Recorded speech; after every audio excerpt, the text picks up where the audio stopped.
नमस्कार। आकाशवाणी से प्रस्तुत है समाचार संध्या।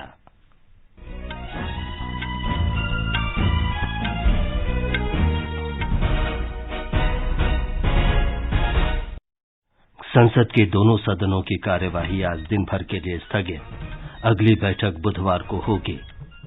भूटान नरेश जिग्मे खेसर नामग्याल वांगचुक 3 दिन की भारत यात्रा पर आज नई दिल्ली पहुंचे।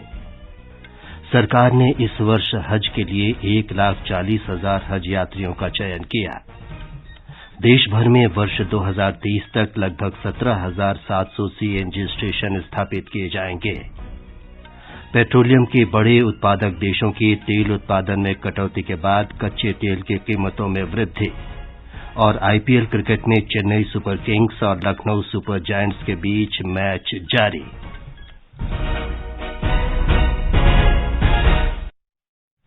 समाचार संध्या के साथ मैं विमलेंदु पांडे। संसद के दोनों सदनों में अदानी समूह के मुद्दे और भारतीय लोकतंत्र पर कांग्रेस नेता राहुल गांधी की टिप्पणी को लेकर आज लगातार 13वें दिन कार्रवाई में बाधा आई। दोनों सदनों की कार्रवाई अब बुधवार को होगी। लोकसभा में पहले स्थगन के बाद कार्रवाई फिर शुरू हुई तो कांग्रेस, डीएमके और अन्य दलों के सदस्य सदन के बीचों बीच आकर अदानी समूह मुद्दे पर जेपीसी जांच की मांग को लेकर नारेबाजी करने लगे। सत्ता पक्ष के सदस्यों ने श्री राहुल गांधी की टिप्पणी पर उनके माफी की मांग दोहराई। हंगामा जारी रहने के कारण पीठासीन अधिकारी ने कार्रवाई दिन भर के लिए स्थगित कर दी। उधर राज्यसभा में भी कार्रवाई एक बार स्थगित किए जाने के बाद फिर शुरू हुई तो कांग्रेस और अन्य विपक्षी दल शोर शराबा करने लगे।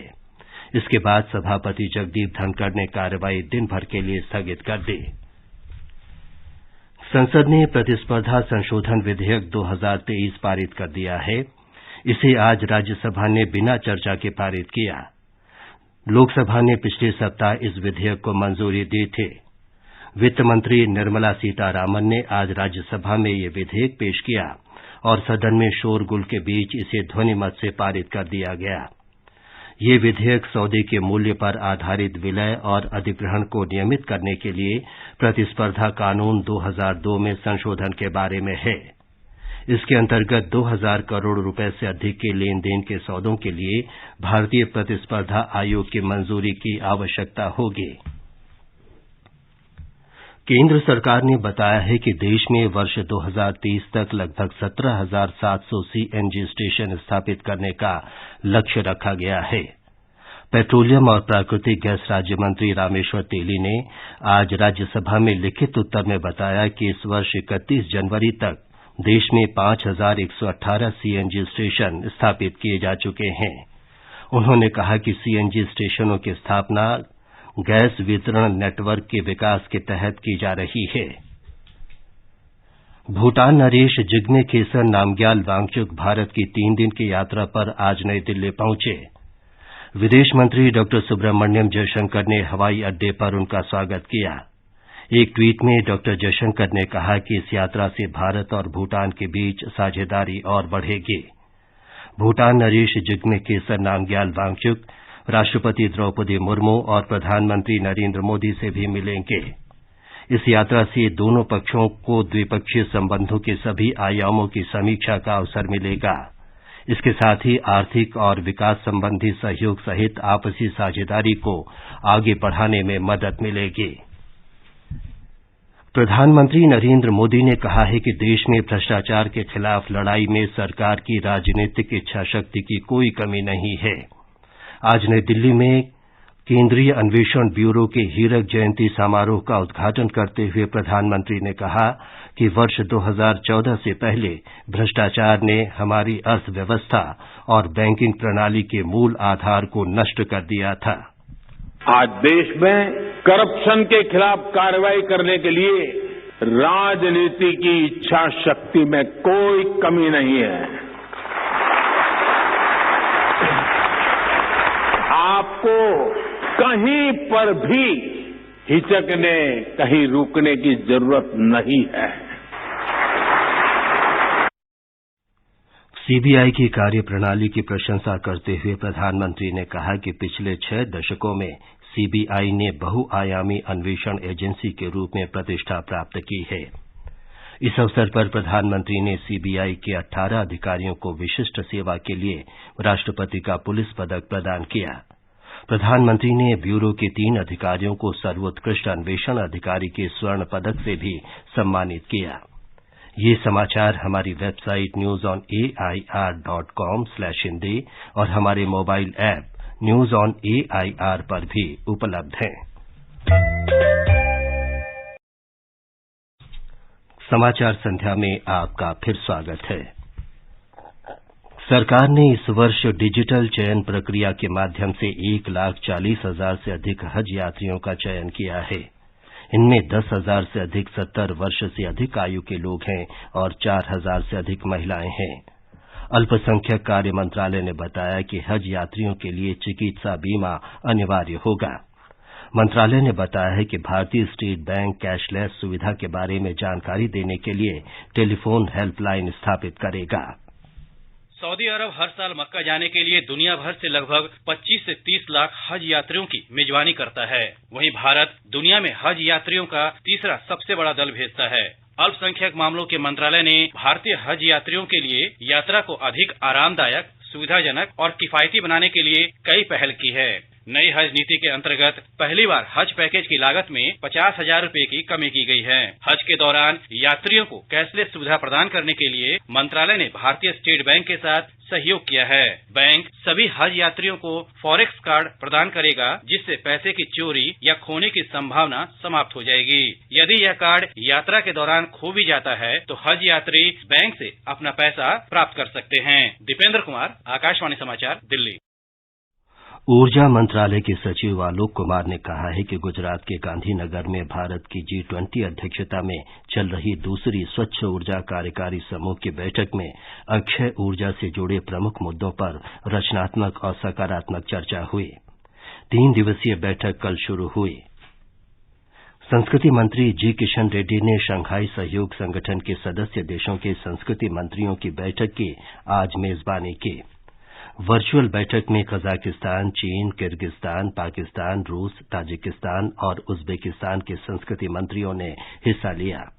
इस अवसर पर श्री रेड्डी ने शंघाई सहयोग संगठन के देशों के बीच ऐतिहासिक और सांस्कृतिक संबंधों का उल्लेख किया। उन्होंने आपसी सम्मान, विविधता और समावेश के जरिए शांतिपूर्ण सह अस्तित्व के प्रचार में सांस्कृतिक सहयोग और वार्ता के महत्व पर जोर दिया। कांग्रेस नेता राहुल गांधी की मोदी उपनाम पर टिप्पणी को लेकर वर्ष 2019 में मानहानि के मामले में सूरत की एक अदालत ने उनकी जमानत की अवधि बढ़ा दी है। जमानत पर अगली सुनवाई 13 अप्रैल को होगी। इस बीच श्री गांधी ने मानहानि के मामले में दोषी ठहराए जाने के निचली अदालत के फैसले के खिलाफ सत्र अदालत में अपील दायर की है। सत्र अदालत ने उनकी इस याचिका को स्वीकार कर लिया है। इस पर अगले महीने की 3 तारीख को सुनवाई होगी। अब सुनिए आकाशवाणी के लोकप्रिय कार्यक्रम प्रधानमंत्री की मन की बात पर आधारित विशेष श्रृंखला। आज की कड़ी का विषय है जन औषधि योजना। लोक आवाज और सीधा संवाद, यानी आपके हम सबके मन की बात। जी हाँ, ऐसे ही करोड़ों लोगों से जुड़ जाते हैं हमारे प्रधानमंत्री हर महीने मन की बात प्रोग्राम के साथ। आकाशवाणी पर ये सिलसिला अप्रैल में 100वीं कड़ी के साथ जारी रहेगा।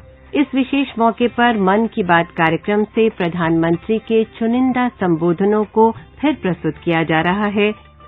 इस विशेष कार्यक्रम की 40वीं कड़ी में प्रस्तुत है मन की बात कार्यक्रम का वो अंश जिसमें प्रधानमंत्री ने सस्ती दवाओं की योजना जन औषधि की चर्चा की। मन की बात कार्यक्रम में प्रधानमंत्री ने हर बार कोशिश की है आम लोगों के दिलों तक पहुंचने की।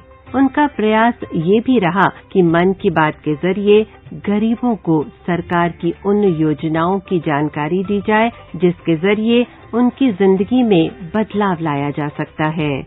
प्रधानमंत्री जन औषधि योजना उन्हीं में से एक है जिसके बारे में प्रधानमंत्री ने 28 जनवरी 2018 को प्रसारित मन की बात में चर्चा की है। जन औषधि केंद्रों पर मिलने वाली दवाएं बाजार में बिकने वाली ब्रांडेड दवाइयों से लगभग 50% से 90% तक सस्ती है। इससे जन सामान्य, विशेषकर प्रतिदिन दवाएं लेने वाले वरिष्ठ नागरिकों की बहुत आर्थिक मदद होती है, बहुत बचत होती है। इसमें खरीदी जाने वाली जेनेरिक दवाएं वर्ल्ड हेल्थ ऑर्गेनाइजेशन के तय स्टैंडर्ड के हिसाब से होती हैं। यही कारण है कि अच्छी क्वालिटी की दवाएं सस्ते दाम पर मिल जाती हैं।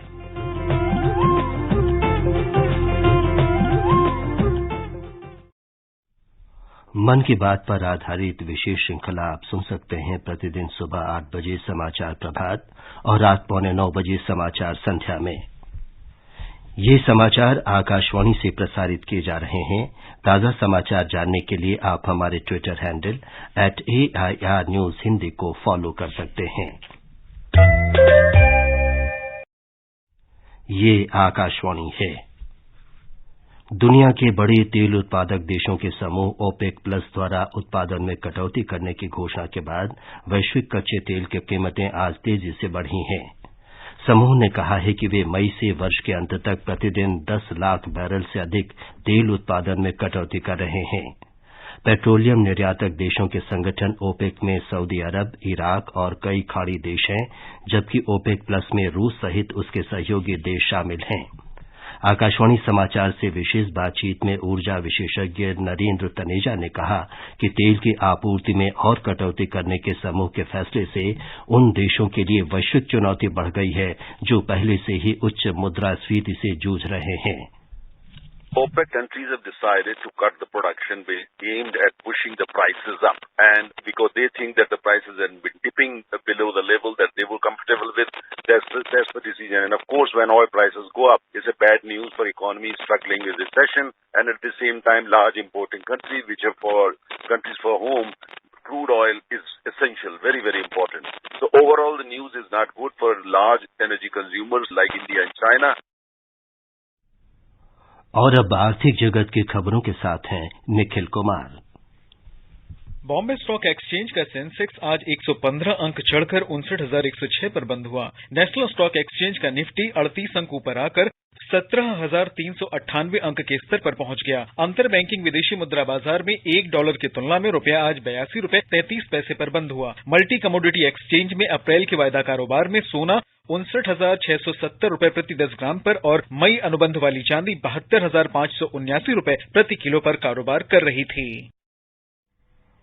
आईपीएल क्रिकेट में मेजबान चेन्नई सुपर किंग्स का सामना लखनऊ सुपर जायंट्स से हो रहा है। लखनऊ सुपर जायंट्स ने टॉस जीतकर चेन्नई सुपर किंग्स को बल्लेबाजी के लिए आमंत्रित किया। ताजा समाचार मिलने तक चेन्नई सुपर किंग्स ने 15 ओवर में 3 विकेट पर 165 रन बना लिए थे। प्रतियोगिता में कल एकमात्र मैच में दिल्ली में दिल्ली कैपिटल्स का मुकाबला गुजरात टाइटन से होगा। उपराष्ट्रपति जगदीप धनखड़ और लोकसभा अध्यक्ष ओम बिरला ने महावीर जयंती की पूर्व संध्या पर लोगों को शुभकामनाएं दी हैं। श्री धनखड़ ने कहा कि भगवान महावीर के उपदेश जीवन जीने के लिए सबको प्रेरित करते हैं।